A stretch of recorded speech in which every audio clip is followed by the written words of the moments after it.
High बंधुरा आमी सुस्मिता आज के तुम्हारे काछे डिमेर एकटी नतून रेसिपि निये चले एसेछि। एटा चट जल्दी बानानो जाए, भात रुटी परोटा सबकिछुर साथे तोमरा बानिये एटा खेते पारो।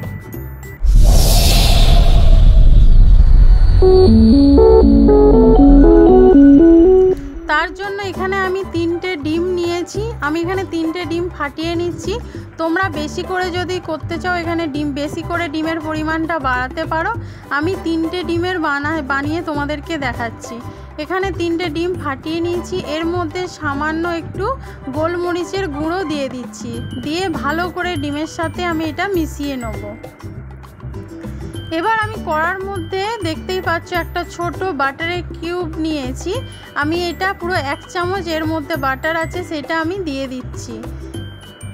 তোমরা এখানে মাখনের পরিমাণটা একটু বেশি দিতে পারো, কিন্তু হ্যাঁ এখানে কিন্তু রান্নাটা পুরো মাখন দিয়েই করতে হবে, কোনো সাদা তেল বা সর্ষের তেল ব্যবহার করলে হবে না, তাহলে খেতে একদম বাজে লাগবে। এটা কিন্তু পুরো রান্নাটাই মাখন দিয়েই করতে হবে। মাখনটা যখন গলে গেছে তখন এর মধ্যে আমি ফেটিয়ে রাখা ডিমটা দিয়ে দেবো, দিয়ে এই আঁচটা কিন্তু হাই করে দিতে হবে। এতক্ষণ আমি লো আঁচে মাখনটা কিন্তু গলিয়ে নিয়েছি, বেশি আঁচ করে দিলে মাখনটা পুড়ে যাবে, সেই জন্য আমি কম আঁচে মাখনটা গলিয়ে নিয়ে এবার ডিমটা দেওয়ার পরে হাই আঁচ করে নিয়েছি। এবার যখন ডিমটা জমাট বাঁধছে তখন দেখো এরকমভাবে সরিয়ে সরিয়ে আমি যেদিকে জমাট বাঁধছে তার উল্টো দিকটা এরকম করে দিচ্ছি, যাতে যেটা নরম ডিমটা রয়েছে সেটাও এরকমভাবে ভাজা হয়ে যায়। এরকমভাবে কিন্তু তোমরা আস্তে আস্তে করে ভেজে নেবে, পুরো একসঙ্গে ঘেঁটে দিলে সেই ডিম ভুজিয়ার মতন হয়ে যাবে, সেই রেসিপিটা খেতে ভালো লাগবে না। আর এইটাতে দেখো এরকমভাবে আমি এবার পিস পিস করে নিচ্ছি যখন জমাট বেঁধে গেছে। এই ডিমটা কিন্তু খুব কড়া ভাজা যাবে না, হালকা ভাজতে হবে, বেশি ভাজা হয়ে গেলে কিন্তু এই রেসিপিটা একদম বেকার হবে। তোমরা কিন্তু হালকা ভেজে এই রেসিপিটা করবে। দেখো আমি এরকমভাবে পিস পিস করে নিয়েছি, ঠিক যেরকম পাস্তার পিসগুলো হয় ঠিক সেরকমভাবে আমি পিস করে নিচ্ছি, তোমরা তোমাদের মতো পিস করে নিতে পারো। এবার আমি একটু ভালো করে এরকম নেড়ে চেড়ে জাস্ট নামিয়ে নেবো। আমার ডিমটা কিন্তু ভাজা হয়ে গেছে, এর থেকে বেশি আমি আর ভাজবো না। আবার আমি 1 চামচ মাখন কড়ার মধ্যে দিয়ে দেবো। মাখনটা যখন ভালো করে গলে যাবে তখন এর মধ্যে আমি কয়েক কোয়া রসুন কুচিয়ে রেখেছি সেটা দিয়ে দেবো।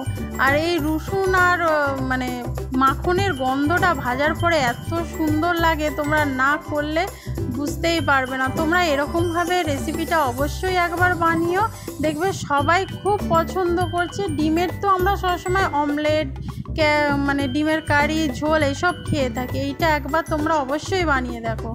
দেখো এখানে রসুনটা আমার লাল লাল করে ভাজা হয়ে গেছে।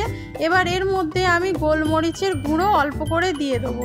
1 চামচ আমি এখানে কর্নফ্লাওয়ার দিয়ে দিচ্ছি। এই বাটারটার সাথে কর্নফ্লাওয়ারটা একটু ভালো করে ভেজে নেব। যখন ভালো করে ভাজা হয়ে যাবে তখন এর মধ্যে আমি 1 কাপ দুধ দিয়ে দেবো। দুধ দিয়ে আর একটু সামান্য জল দিতে হবে। দেখো এখানে দিয়ে দিয়েছি, দেখতেই পাচ্ছ। এবার এর মধ্যে আমি ম্যাজিক মশলা দিয়ে দিলাম, আর আমি 1 চামচ চিলি ফ্লেক্স দিয়ে দিলাম ঝালের জন্যে। এখানে কিন্তু কোনো নুনের ব্যবহার করবে না, কেন বাটারটা দুবার ইউজ করা হয়েছে, তারপরে ম্যাজিক মশলা দেওয়া হয়েছে, এমনি এটা নুন হয়ে যাবে, এতে কিন্তু নুন দেবে না। দেখো ভালো করে সব কিছু মশলাটা মিশিয়ে নেওয়ার পরে এবার ভেজে রাখা ডিমটা আমি দিয়ে দিচ্ছি। যেহেতু কর্নফ্লাওয়ার দেওয়া ছিল সেই জন্য দুধটা খুব তাড়াতাড়ি ঘন হয়ে গেছে। এবার ডিমটা দিয়ে ভালো করে মিশিয়ে নিতে হবে। দেখো কত সুন্দর আমাদের রেসিপিটা চট করে হয়ে গেল। এবার আমি নামিয়ে নেব। এই রেসিপিটা যদি ভালো লেগে থাকে লাইক কমেন্ট শেয়ার করো। নতুন বন্ধু যারা দেখছো তারা আমার চ্যানেলটা সাবস্ক্রাইব করে বেল আইকনটা ক্লিক করে দিও নতুন ভিডিও দেখার জন্যে। আর যারা ফেসবুক থেকে দেখছো তারা আমার পেজটা ফলো করে দিও। ধন্যবাদ।